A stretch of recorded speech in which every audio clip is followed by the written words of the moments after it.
Stephen A. Smith didn't see this one coming. It started as a casual comment on his podcast, a few choice words about Representative Jasmine Crockett that he probably thought would blow over in a day. But within hours, social media turned into a war zone. Roland Martin checked him publicly. D.L. Hughley backed it up. And before Stephen A. could even get through his morning coffee, Jasmine Crockett herself came swinging. Not with insults, but with precision. If you're new here, hit that subscribe button because we're diving into one of the most talked about moments in media right now. And trust me, this one goes way deeper than just another hot take gone wrong. Because what started as Stephen A. Smith critiquing a congresswoman turned into a full-blown conversation about credibility, authenticity, and how black voices get policed in the public sphere. And the responses he got? They weren't just clapbacks. They were masterclasses in how to dismantle someone's argument without even raising your voice. So stick around, because we're breaking down what really happened when Stephen A. Smith decided to go after Jasmine Crockett, and why the backlash he's getting matters way more than people realize. Let's get into it. The comment that started the firestorm. Stephen A. Smith has been on a roll lately. He's been dipping his toes deeper and deeper into political commentary, and recently, he set his sights on U.S. Representative Jasmine Crockett. Here's what he said. Jasmine Crockett chooses to express herself. I'm like, is that going to help your district in Texas? Aren't you there to find a way to get stuff done as opposed to just being an impediment to what Trump wants? How much work goes into that? I'm just going to go off about Trump, cuss him out every chance I get, say the most derogatory, incendiary things imaginable, and that's my day's work. That ain't work. Work is saying, that's the man in power. I know what his agenda is. I'm not exactly in a position to stop him since the Republicans have the Senate and the House. But maybe if I'm willing to work with this man, I might get something out of it for my constituency. He said, Jasmine Crockett is spending too much time being combative with the president instead of finding ways to work with him to get things done for her district in Texas. He essentially asked, isn't your job to deliver results, not just resist? On the surface, that sounds like a reasonable question. It sounds like someone asking for pragmatism over partisanship. It sounds like someone genuinely concerned about whether a politician is actually serving their constituents. But here's the problem. Context matters. And Stephen A. left out all the context. Jasmine Crockett is a junior congresswoman in the minority party. She holds no leadership position. Her party doesn't control the House or the Senate. She's not in a position to negotiate major deals or push through legislation single-handedly. Her job, quite literally, is to oppose, to be loud, to make noise, to represent her constituents by holding the majority accountable and making sure their voices are heard. So when Stephen A. framed her opposition as unproductive, he wasn't just critiquing her strategy. He was fundamentally misunderstanding or deliberately misrepresenting what her role actually is. And that's where the backlash started. D.L. Hughley and Roland Martin respond. The first person to call Stephen A. out publicly was comedian D.L. Hughley, and he didn't mince words. I had a conversation with Stephen A., and I said that I would be more judicious in the way that I critique the things he said. And I would only do it if it rose to the level of something I needed to say something about. It's interesting that he chose Jasmine Crockett. Now, she doesn't serve in any leadership position. She's in the minority party. I wonder why he didn't single out, for instance, the President of the United States. And is he serving his constituents, the people that voted for him, by, I don't know, attacking a comedian and maligning a comedian, or maligning the opposition, the Democratic Party, or rambling in front of generals and the Navy? How is his constituents served? Does he serve his constituents like Mike Johnson, who constantly calls recesses so he won't have to deal of the matters of Congress? Or Jim Jordan, who's been in Congress for 18 years and never has written one piece of legislation in 18 years. I wonder why it isn't those people that he singled out. We're never going to argue about the efficacy of Congress. I think we have an agreement there. I think that they are not effective. I think that they don't do the job. I think that they don't represent their constituents well. But Jasmine Crockett is a member of the minority party. She holds no power. Her party doesn't have any power. She's not at the top of the minority party. She's a very junior congressman. So why would it be her that you would single out? Her job to represent her constituents. When you're in the opposition party, the minority party, your job is to object and to be loud, to be a fly in the orbit, to gum up the works. She's doing what it is she has the power to do, what's in her capacity to do, what's in her bandwidth to do. This is what she's supposed to do. She's supposed to make it harder and make it louder. That's what she does. She represents her constituents by being a member of the opposition party and to, by definition, oppose. I don't care in any paradigm you look at. Leadership starts at the top and goes down. Stephen A. Smith would have you believe it starts at the bottom. DL pointed out something crucial. Why did Stephen A. single out Jasmine Crockett? She's a junior congresswoman with no power. She's not in leadership. She's in the minority party. So why her? If Stephen A. was really concerned about politicians not serving their constituents, why didn't he call out the president for spending time attacking comedians? Why didn't he call out Mike Johnson for constantly calling recesses to avoid dealing with congressional business? Why didn't he call out Jim Jordan, who's been in Congress for 18 years and hasn't written a single piece of legislation? DL basically said, leadership starts at the top. If you're going to critique politicians for not doing their jobs, start with the people in power, not a junior congresswoman doing exactly what her role requires. Then Roland Martin piled on.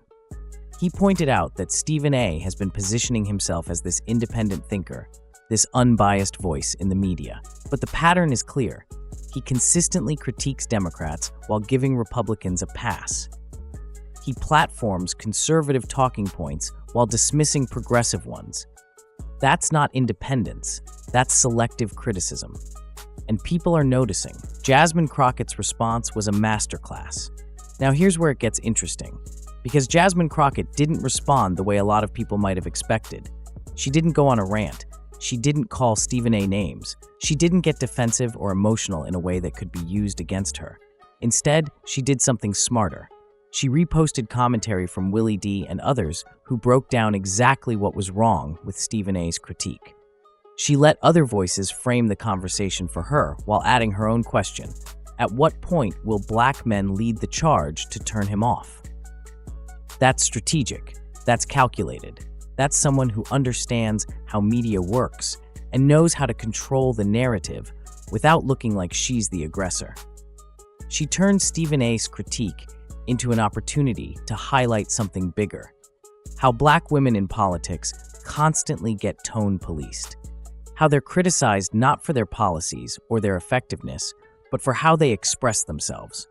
How they're expected to be respectful and accommodating even when they're being disrespected. And by reframing it that way, she didn't just defend herself. She made Stephen A.'s comments part of a larger conversation about how black women are treated in political spaces.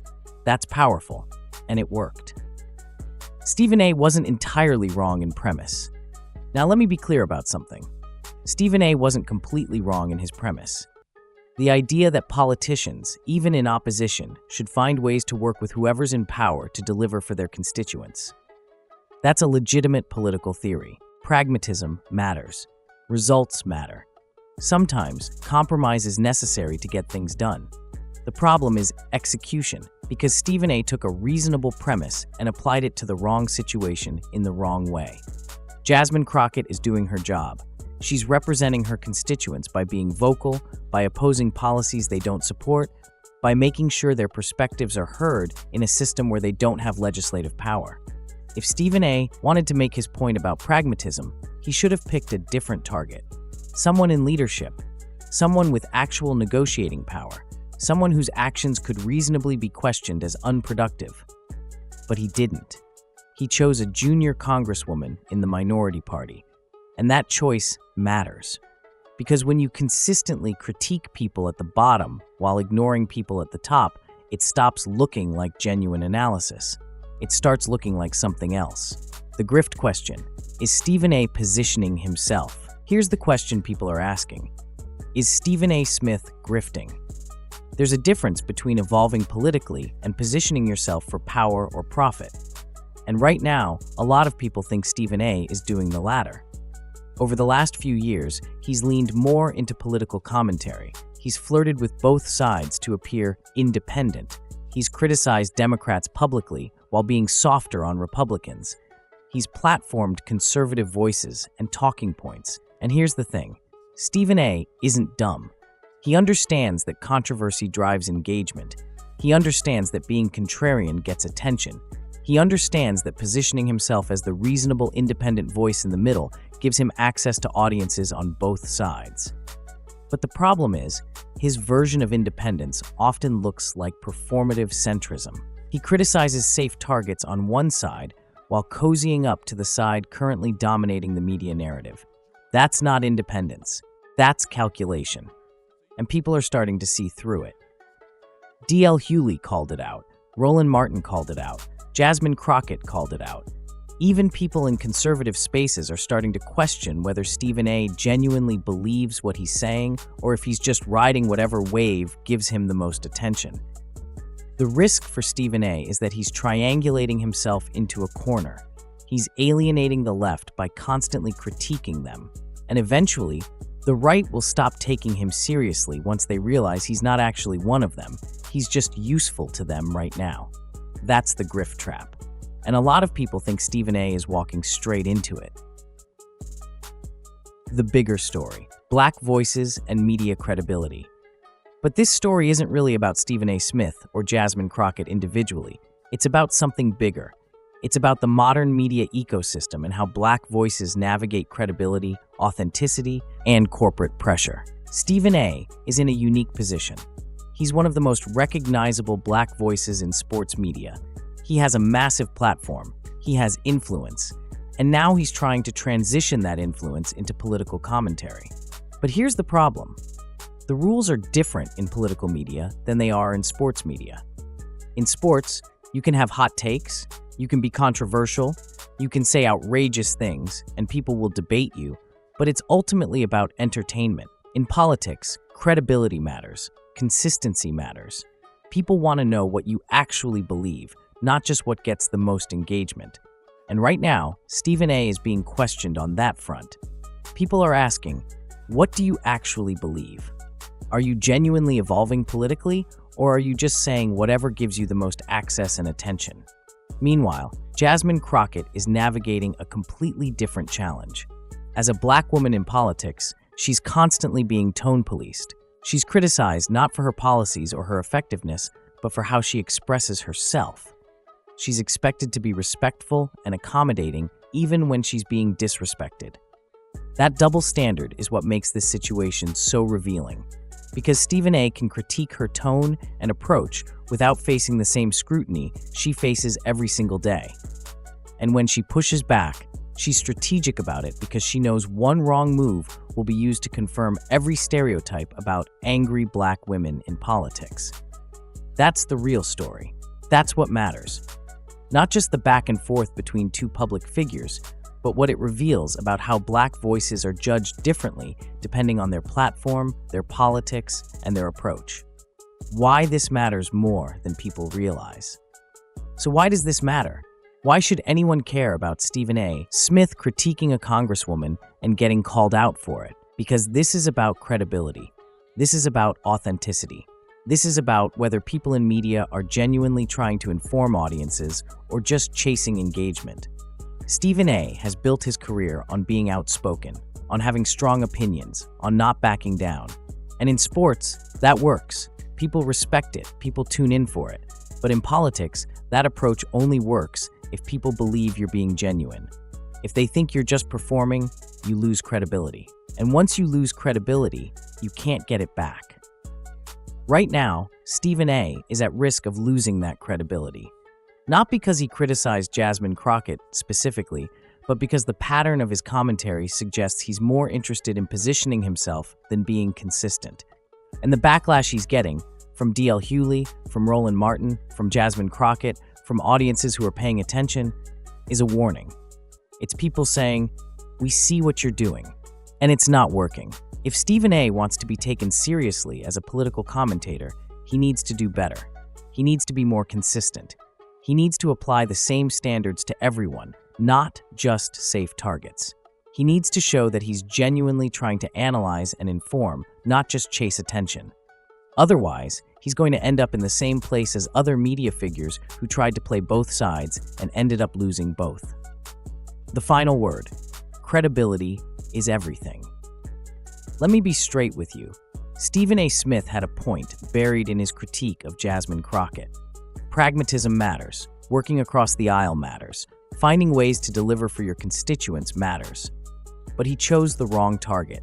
He applied a reasonable premise to someone who's literally doing her job.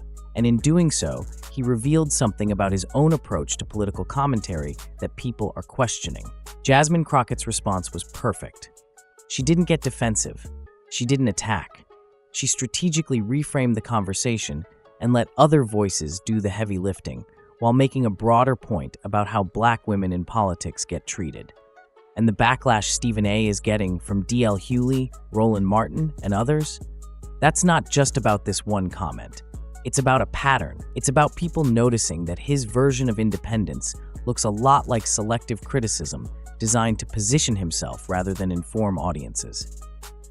The bigger story here is about credibility, about authenticity, about how Black voices in media and politics navigate systems that judge them differently depending on their platform and their politics. And right now, Stephen A. is being judged, not just for what he said, but for what his commentary reveals about his priorities. If you made it this far, you clearly care about understanding the deeper story behind the headlines. That's what we do here every single week. So if you haven't subscribed yet, now's the time. Hit that subscribe button, turn on notifications so you don't miss when we drop new videos breaking down the moments that matter. Drop a comment down below. What's your take? Was Stephen A. out of line? Was Jasmine Crockett's response perfect? Do you think credibility matters more than engagement? Let's have a real conversation in the comments. Thanks for watching. We'll catch you on the next one. Peace.